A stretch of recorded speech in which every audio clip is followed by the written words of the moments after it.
that. Hammer that thing. Here, you. You know, spring is obviously a great time of year to be throwing a spinnerbait. But when you have stained, close to muddy water, and you've got a little bit of wind, this time of year water temperatures in the mid to upper 50s, it's the perfect time to be throwing a spinnerbait. Don't miss this episode.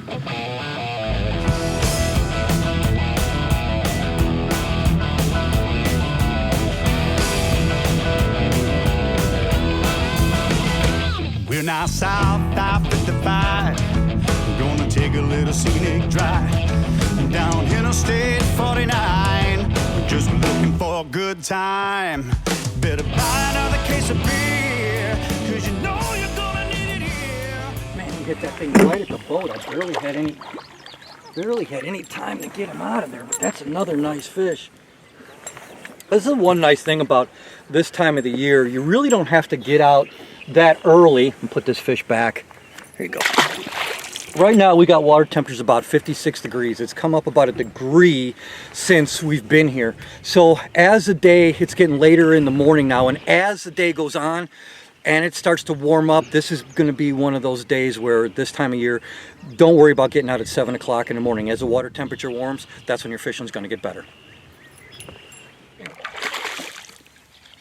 Yeah, they were eating the spinnerbait pretty good today. Yeah, nice one. All we're doing, get that fish unhooked. That fish is starting to warm up. Obviously, these are pre-spawn fish. But as you can see over here, there's a drop right here, about 5 foot of water.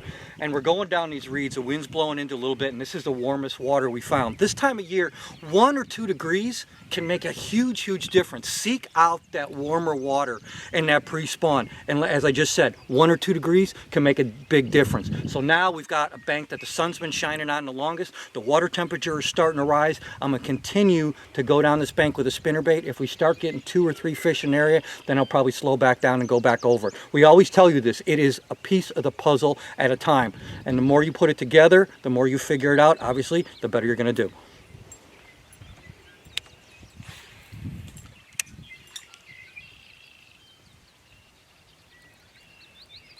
No. Oh, you missed it right there.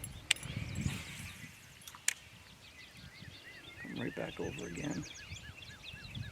What these fish are doing is they're just starting to move up, getting ready to spawn. And what I'm just trying to do now is just cover that water, trying to do that. And you've got grass up there, and you've got some sand. And I'm just covering the edges of this stuff right now with this willow leaf spinnerbait, because this water's a little bit clear. And then we'll just continue to go down the bank. But this is the best depth and best water temperature that we found so far. This is obviously going to be an area that we're going to go be a little bit more thorough on.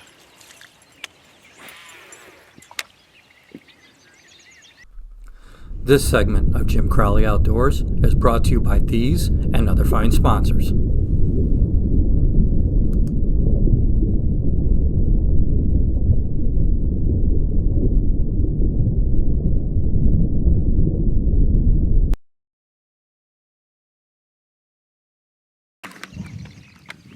There we go. That wind died down. Look at that one. There we go. What a beautiful fish that is. I switched over to a bladed jig that I made right there. Look at that pretty fish, huh? Look at that. Yeah, we started catching some fish in here, so I just started changing it up a little bit, and as usual, a bladed jig came out really, really good. We're, if you can see over here, the wind kind of died, so I dropped the spinnerbait down, went to a bladed jig. We came across this beaver pile, second cast on the beaver pile. And again, the water temperature now is at 59. Again, the water temperature is going up, the fish are getting more active. This is about to get fun. There we go. That's a big fish there. That's a nice fish there. I am telling you what, I love catching fish on baits that I make. Oh, that's so much fun. That is so much fun. Yeah, I hear you. Come over here. There you go. Yeah, it's a lot better. I'm going to say it again. That water temperature is warming up and those fish are starting to move up. I told you it was going to get fun, and it's getting fun. I'm going to show you just a quick tip, because I made a change. A couple minutes ago, I had a fish come up on this bladed jig, but I had this on right here. These are just a new bait we're going to be coming out with called a blade swimmer from Lure Parts, and you can actually buy the mold from Lure Parts and make your own. And I want to thank the guys from Trash Panda Bait Company. They made me these, and when it was cloudy out, I was throwing the white one. Well, the sun started coming out, and I noticed the fish followed right up and didn't touch it. He just followed it right in. As soon as that sun came out, I went to this color right here, and you can see the difference. It's a little bit more translucent. The first fish that ate it was the one that just totally engulfed the bait. Sometimes it's that simple. Now on a cloudy day, I always like white, but when that sun comes out, I'm gonna go to a little bit more translucent in this, because the water's getting clearer where we're going, so I'm going to a little bit more natural color. I'm calling this one Halo. It's got a little blue glitter in it. It looks more like a shad in this colder water, and it can be this simple. Cloudy days, white.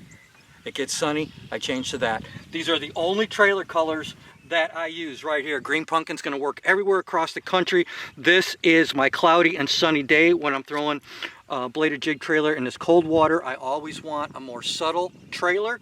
And then when I'm throwing one that's black, like a black and blue, then I'll have this black grape trailer on right there. That, I mean, and those are the only ones in that style of bait that I throw. Now, if the water's more stained or when the fish get more active, then I'm gonna go to a swim bait type trailer, because the bait's really going to be hunting and having a lot more action. Now the water's still cold, so I'm going to make that action a little bit more subtle, a little bit more in line, adjust my colors. It's paying off. All right, man. Had to go back to the spinner. It was doing so good this morning. There you go, buddy. Good. Yeah. Oh, there it is. Yeah.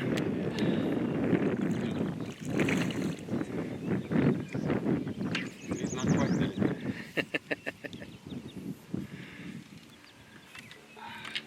There you go. You're right though, this changing up a little bit from the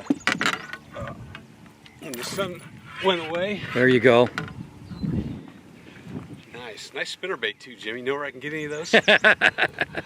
That's the benefits of making your own, right? It is. Lure Parts online.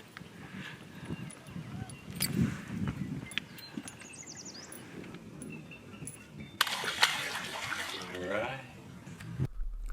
This segment of Jim Crowley Outdoors is brought to you by these and other fine sponsors.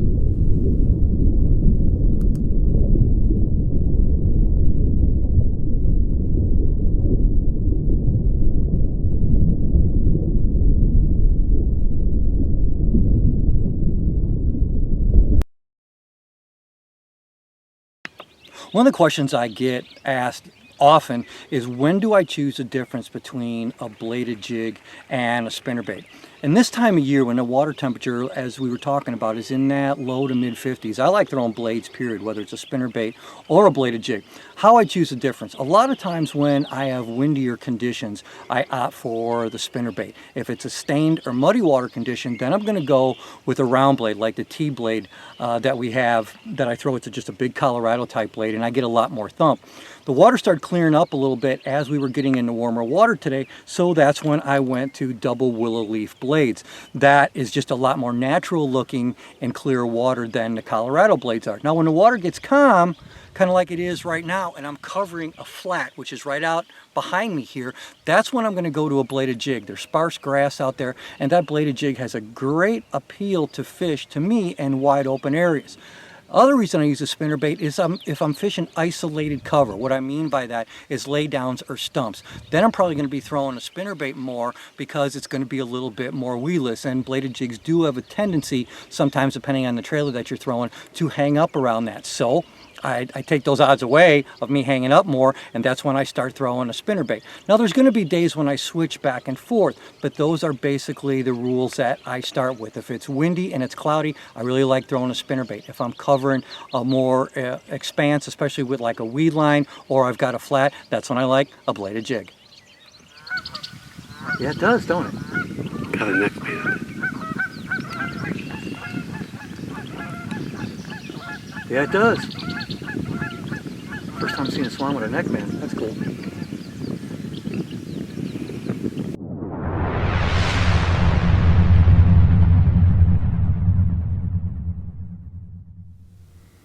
Building a bladed jig is easy. And the first thing I'm going to do is I'm going to start with the skirt. Now that's a sexy shad colored skirt, and you can see there's two tones on it here, white on the bottom and there's kind of a smoke blue on top. I want that smoke blue on the top and I want that white on the bottom because that's just the color of a baitfish, is that yellowish and that white on the bottom. And so I'm just going to slip that skirt right over it. And the good thing about these hole-in-one skirts is after they're on, they're locked on there, so they're not going to be coming off. It just makes for a great skirt on here with a lot of really good motion to it. Now the next thing I'm going to do is I am going to add the split ring and the lock snap to the blade. So a good pair of split ring pliers, which you can also buy from Lure Parts, is essential. So I will just put the split ring right on there like so, and then I would take along those pliers and I will just start turning the split ring and get that on there like so. There we go. There we go. Split ring is on. Now the split ring gets a little bent and sometimes it'll do that when you're putting it on. To maintain the integrity of that split ring, what I'll do is I'll just take the pliers and I'll put it on the outside of the split ring there and press where you think it's bending out. Perfect, right there. Now it's right back in shape again. Now I'm going to take the clasp, and here's the easiest way that I've found to do this, is hold the clasp like so, take the long nose pliers, push down and pull up. There you go. That will open the lock snap. Then I'm going to insert it in the blade, and then I'm going to take the long nose pliers again and just drop it through the blade. Turn it back over. Now you're going to take the lock snap the exact same way you had it before, and now you're going to be able to close it a lot easier. It's a 25-pound lock snap. That is, for me, the perfect size for using a bladed jig. Now I'm going to take the split ring again and I'm going to open it with the pliers like so, and then I am going to insert it right through there, and I'm going to just easily turn. And there is your bladed jig. It is that quick, it is that simple, and as if we've told you before, you can easily build 3 for the price of 1 store-bought one and match the colors and make whatever you want.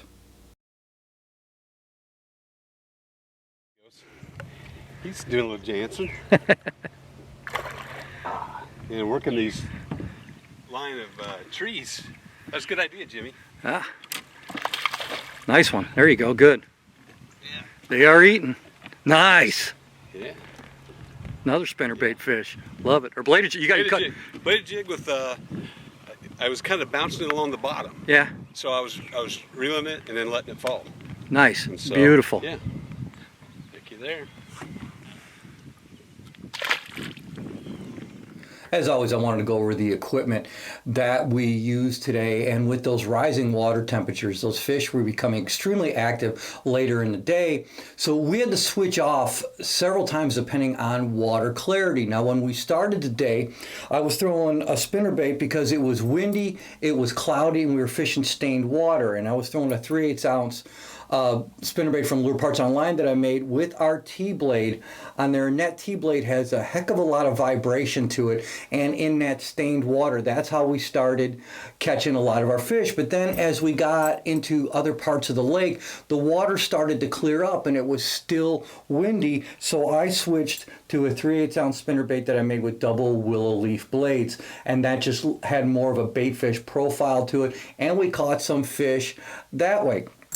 Now, as the day went on, the water started to warm and the wind started to die down a little bit, and they were not reacting to the spinnerbait really well, so that's when I switched over to the bladed jig. Now, the one I was throwing was a 3/8 ounce, and I had what we call a blade swimmer trailer on the back. Now when it comes to cold water, I like a trailer that has just a little bit more subtle action as the water warms. Then I'm going to go to a swim bait trailer. But for today, that's what I wanted. I wanted that bait fish profile. In the clear water that we started fishing, we actually noticed some bait fish coming to the surface and bass chasing those. So that's why I switched to that one. Now Kirk switched over and started catching some really nice fish on just a simple green pumpkin bladed jig, which is always a fantastic choice in clear water, because as these bass go up on the beds here in the Midwest, you're also going to have a lot of bluegills being a problem for those bass, and a green pumpkin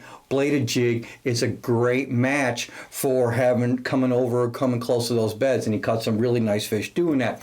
Now the rods that I used today, there were two different ones, and I built both of these during the winter months. And for the spinnerbait, I was throwing American Tackle Bushido Blank like I always do. That's what I build all my rods on, and that was an MB68 10-17. It's a medium action rod. It's got a great tip on it where I can make really tight and accurate cast with that spinnerbait. One of my absolute favorite rods I've ever built for throwing a spinnerbait, as well as a topwater. I was using 17-pound test Suffix Advanced Fluorocarbon for my spinnerbait rod. Now the bladed jig rod, I'm literally thrilled with this. I built two of these rods this year, not only for bladed jigs, but also to throw lipless crankbaits. Now, the rod that I built for this was, again, American Tackle Bushido Blank, and it was an MB73 8-15. It's a medium light that has an incredible amount of backbone. I can make really long casts, and I can also be really accurate with it with that fast tip.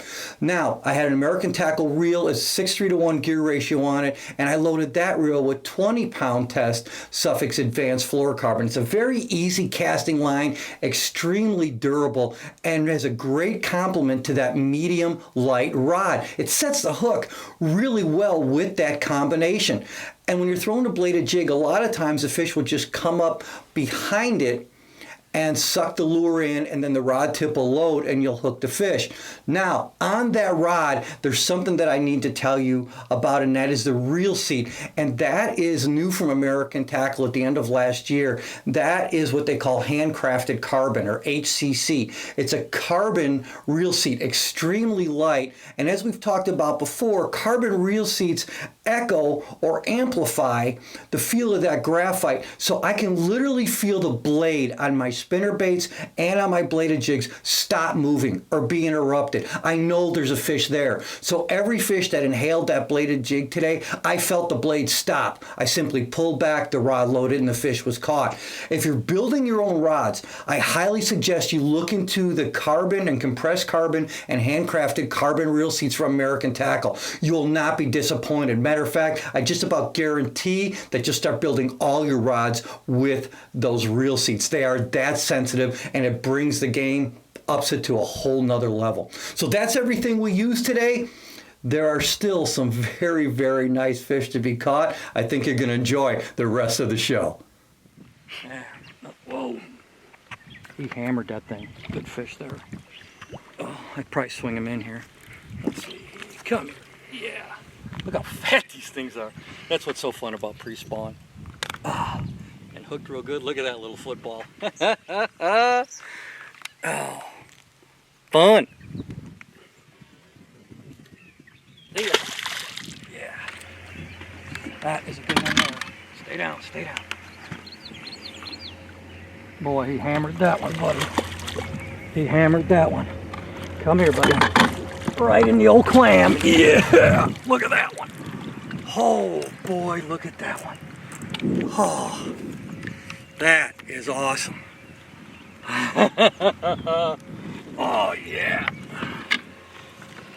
Ate that one. Whew. That's that new clam net. I'm glad I brought it with me. What an absolutely beautiful fish. Look at that. Hammered that bladed jig. Whew. Blades in the spring. Nothing better than that.